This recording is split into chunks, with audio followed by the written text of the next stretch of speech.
ಸಾಂಬಾರು ಕುದೀತಾ ಇದೆ ಫ್ರೆಂಡ್ಸ್. ಇವಾಗ ಅಮ್ಮ ಒಂದೊಂದೇ ಮೊಟ್ಟೆನ ಹೊಡೆದು ಹಾಕ್ಕೊತಾ ಇದ್ದಾರೆ. ಮೊಟ್ಟೆನ ಹಾಕ್ಕೊಬೇಕಾದ್ರೆ ನೋಡ್ಕೊಂಡು ಹಾಕ್ಕೊಳ್ಳಿ, ಒಂದ್ರ ಮೇಲೆ ಹಾಕ್ಬಿಟ್ರೆ ಬೇಯೋದಿಲ್ಲ.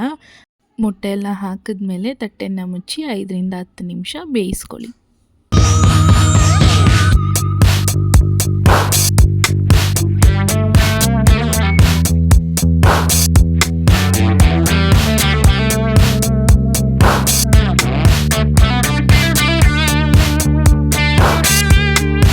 ನೋಡಿದ್ರಲ್ಲ ಫ್ರೆಂಡ್ಸ್, ಮೊಟ್ಟೆ ಸಾಂಬಾರು ಯಾವ ರೀತಿ ಮಾಡೋದು ಅಂತ. ಈಸಿಯಾಗಿ ಕ್ವಿಕ್ಕಾಗಿ ಬೇಗನೆ ಮಾಡ್ಕೊಬೋದು ಮೊಟ್ಟೆ ಸಾಂಬಾರನ್ನ.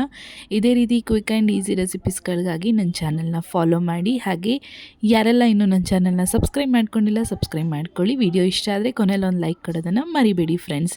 ಇದೇ ರೀತಿ ಇನ್ನೊಂದು ಇಂಟ್ರೆಸ್ಟಿಂಗ್ ರೆಸಿಪಿಯೊಂದಿಗೆ ಮುಂದಿನ ವೀಡಿಯೋದಲ್ಲಿ ಸಿಗ್ತೀನಿ. Until then stay tune to my channel. Thank you.